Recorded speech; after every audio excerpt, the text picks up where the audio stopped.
Sigmund Freud y su adicción a la cocaína. La cocaína se convirtió en una droga de consumo habitual en la década de los 70, sobre todo en el ambiente de ocio nocturno. Sin embargo, mucho antes de que fuera una droga conocida en el mundo de la noche, el padre del psicoanálisis, Sigmund Freud, ya la consumía de forma frecuente. Sigmund Freud y la cocaína.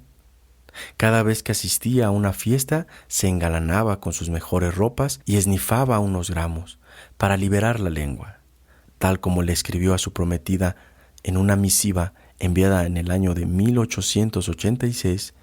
No obstante, lo que al principio parecía un hábito inocuo, con el tiempo se convirtió en una adicción que perturbó el ánimo y el juicio del genio austriaco. Freud escribió sus experiencias con la cocaína en un ensayo que tituló Über Coca, pero hasta hace bien poco estos relatos habían sido ocultos. Esta etapa de 12 años en los que el psicoanalista consumió cocaína fue brillante, resumida en el libro Anatomy of Addictions, Anatomía de la Adicción, de Howard Markel, profesor de la Universidad de Michigan. En este ensayo se narra la relación de Sigmund Freud con la cocaína. Freud fue aumentando su consumo paulatinamente porque creía que la cocaína era algo así como un elixir de la vida. A pesar de que el hilo narrativo de la obra de Markel es la historia de la droga, el autor repasa en profundidad los orígenes de la cocaína, que tuvo una implantación generalizada en Europa y en los Estados Unidos, y que muchas décadas después fue declarada ilegal. Así, conocemos que los exploradores de América del Sur de principios del siglo XIX fueron quienes llevaron a sus países de origen las hojas de coca, que tanto furor causaban entre las tribus y población autóctona, quienes tenían el hábito de mascarlas. Los exploradores europeos y estadounidenses quisieron descubrir cuáles eran esas propiedades mágicas que proporcionaban inmunidad ante el cansancio y el hambre a los indígenas. Expertos en química de muchas partes del globo inspeccionaron y examinaron la planta hasta que, en el año de 1860, lograron detectar y aislar el alcaloide de la cocaína, responsable de la estimulación del sistema nervioso que, aparentemente, confería esas ventajas. ¿Podría ser terapéutica la cocaína? En ese momento, Freud decidió dedicar sus esfuerzos al estudio de los usos terapéuticos de la cocaína, con el ánimo de incrementar su prestigio entre la comunidad científica vienesa. Experimentaciones anteriores habían demostrado equivocadamente que la cocaína podía curar la adicción a la morfina, muy usada en esos tiempos de forma casera para aliviar los dolores. Con esa base teórica, Freud empezó a tratar con el estimulante a un paciente que sufría dolores crónicos. Más tarde, fue él mismo quien decidió probar la cocaína. Freud se percató que tenía una notable efectividad a la hora de evitar la ansiedad e incrementar la libido. Al poco tiempo, la simpatía de Freud con la cocaína era total, y solía recetarla a familiares y amigos como costumbre, para convertir los días malos en buenos y los buenos en mejores. Freud estaba convencido de que sus experimentaciones con la cocaína supondrían una revolución en el mundo de la salud mental y que esto le catapultaría a la fama. Fuera cual fuera la razón, calmar una jaqueca, un dolor abdominal, la sinusitis o un ánimo nostálgico. Freud consumía cocaína para aliviar el malestar. Revela Markel, nadie era consciente de los riesgos que entrañaba el polvo blanco. Cualquier persona podía adquirir cocaína en las farmacias sin ningún tipo de control ni prescripción facultativa. Y los comerciantes se beneficiaron del auge de la sustancia para convertirla en el componente esencial de un sinfín de pomadas, jugos, cigarrillos y hasta productos alimenticios como algunas margarinas. Cierto es que antes de que surgieran los grandes capos de la droga y los cárteles, el químico italiano-francés Angelo Marini ganó una enorme fortuna gracias a una mezcla de extractos de hoja de coca y vino Burdeos, el vino Mariani, como fue bautizado.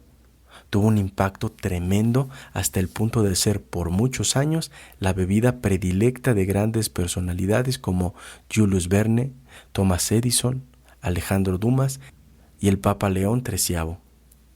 Su capacidad para vigorizar el cuerpo y la mente, tal como se proclamaba en los anuncios de la prensa de la época, supo atraer la curiosidad de John C. Pemberton, un veterano de guerra estadounidense adicto al consumo de morfina, que residía en Atlanta.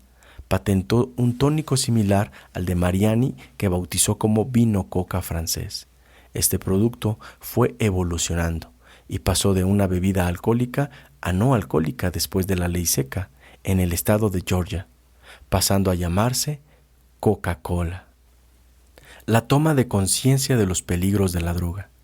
Aún tendrían que transcurrir muchos años hasta que la ciencia comprendiera las catastróficas consecuencias del abuso en el consumo de la cocaína. Freud dejó de tomarla en 1896, a la edad de 40 años. Empezó a experimentar taquicardias y notó cómo un desempeño intelectual mermaba considerablemente.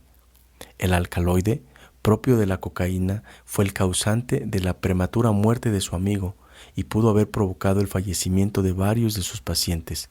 Freud, durante unos años, llegó a ser un consumidor tan habitual que solía presentar la nariz roja y húmeda. Para acabar con el mal hábito del consumo, trató de mantenerse ocupado el máximo tiempo posible. Se levantaba a las 6 de la mañana, pasaba consulta a 12 pacientes y leía y escribía hasta bien entrada la medianoche. Freud logró rehabilitarse y dejó por completo su adicción. Sin embargo, William Halsted, que fue uno de los pioneros de la cirugía moderna, nunca pudo llegar a desengancharse del consumo de la cocaína. Después de estudiar los textos de Freud sobre la sustancia, se propuso investigar si podía emplearla como anestélgico local, reemplazando así el éter y al cloroformo. Con ese objetivo, hizo de él mismo conejillo de indias. Pero en el transcurso de unas semanas empezaron a aflorar los primeros efectos. Incapaces de concentrarse durante las consultas, dejó de acudir al hospital de Johns Hopkins, donde acababa de ser nombrado jefe de cirugía.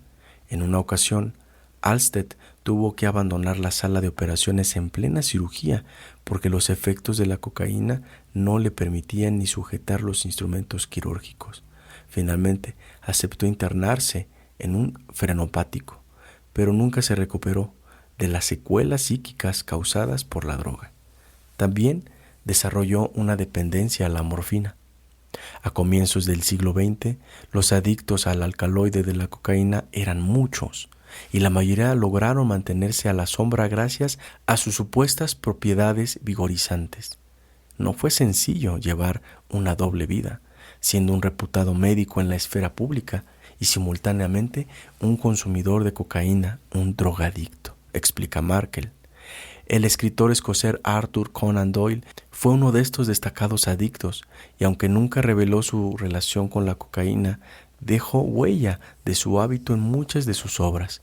Sherlock Holmes, el personaje más emblemático de Doyle y que era considerado su alter ego, tenía como hábito inyectarse un preparado de cocaína cuando no tenía casos intrigantes para investigar.